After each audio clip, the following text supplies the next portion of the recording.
Hello, friends. Welcome to Walking with Our Master. I'm your host, Dave Layton.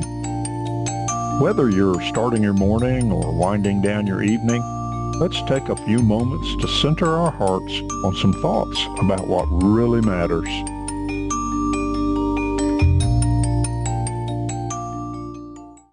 Have you ever looked at someone else's life and wondered why they seem to be doing so much better than you? Maybe they're healthier. Maybe they have more money. Maybe their family seems to have fewer problems.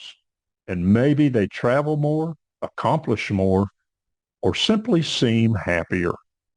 And before long, without even realizing what we're doing, we begin measuring our life against theirs. We do it with wealth, we do it with money, and we do it with accomplishments.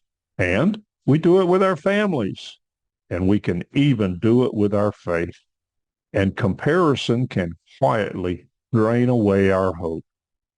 Well, today I want to think about something that can slowly take hope from us without our ever noticing.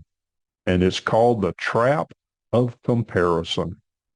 Most of us have probably done this. We look at somebody about our age who seems to have more energy than we do, and suddenly we feel old. We hear about someone taking a wonderful vacation while we're watching the budget. And suddenly, what we have doesn't seem quite enough. Someone talks about their children or grandchildren, and everything seems to be going wonderfully. Meanwhile, we know the struggles going on in our family. We see someone accomplishing something, and we wish we could accomplish it. And what we've accomplished suddenly seems smaller and less significant. Nothing actually changed in our life.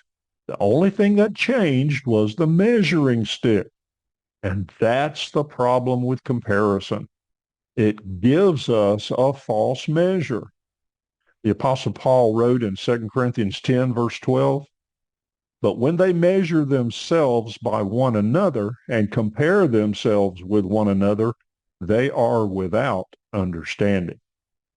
Paul was addressing people who were using one another as their standard. And there's something here worth considering when we think about hope. Here's the truth of the matter. My hope doesn't require me to be doing better than you. And your hope doesn't require you to be doing better than me.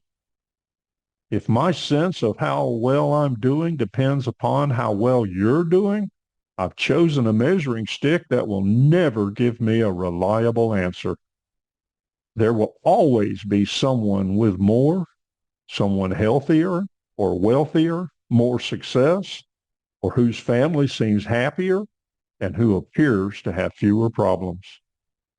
If I have to be doing better than that person before I can have hope, I may spend much of my life feeling as though I'm falling behind. There's another problem with comparing ourselves to other people. We usually don't know their whole story. We know our own story from the inside.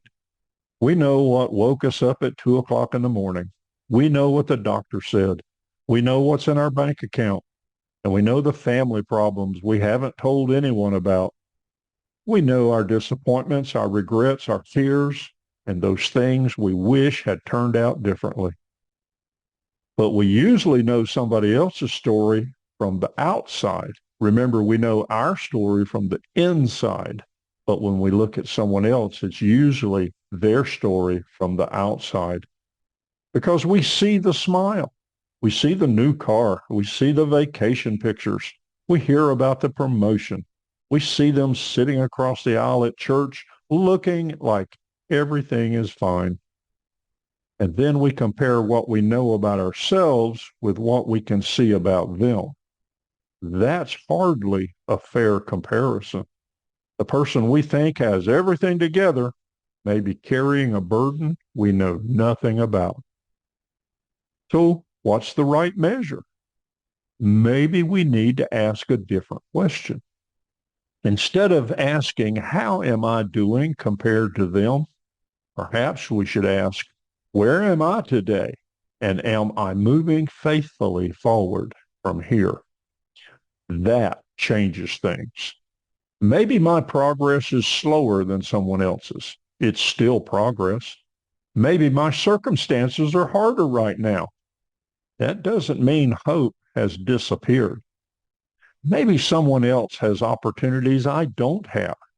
Well, I still have opportunities of my own. Maybe I can't do everything I once could, but I can still ask, what can I do today? Hope doesn't require us to win a race against somebody else. Hope gives us reason to keep walking. Comparisons also have a way of making us overlook what is already good in our lives. When we constantly look at what someone else has or is doing, we can lose sight of what God has placed in our hands. There may be people who love us. There may be important work we can still do. There may be someone we can encourage. There may be a prayer we can pray, a kindness we can offer, a phone call we can make, or a beautiful morning we can enjoy. Those things don't become less valuable because someone else has something different. Their blessing does not diminish mine. I want to say that again because that is very important for us to understand. Their blessing does not diminish mine. Their success does not make me a failure. Their good health does not make my life less meaningful. And their progress does not mean I'm falling behind. My hope doesn't require me to be doing better than someone else. That is a false measure. For those of us who follow our Lord, our hope ultimately rests somewhere much stronger than comparison. The writer of Hebrews describes our hope as a sure and steadfast anchor of the soul. That's found in Hebrews chapter 6, verse 19. I like that picture. An anchor doesn't ask how the boat next to us is doing. It holds. And sometimes that's exactly what we need hope to do. When someone else seems to be doing better, when our progress seems slow, hope holds. When life hasn't turned out quite the way we expected, when someone else appears to have everything we wish we had, hope holds. Because our hope was never supposed to depend on being ahead of somebody else. Well, here's one last thought before we wrap up. Maybe today you've been looking around and thinking everyone else seems to be doing better than you. Perhaps it's time to put down that measuring stick. You don't know their whole story, and they don't know all of yours. Instead, look at where you are. Look at what you have, and look at what God has placed around you. Look at the opportunities still before you, and then take the next faithful step. You don't have to outrun anybody. You don't have to have more than anybody. And you don't have to prove that your life is going better than anybody else's. And yours doesn't require you to be doing better than someone else. Hope has a much better measuring stick than that.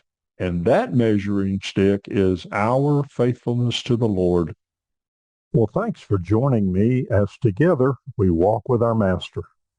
Please join us again next week as we continue seeking truth, growing in faith, and getting back to what really matters.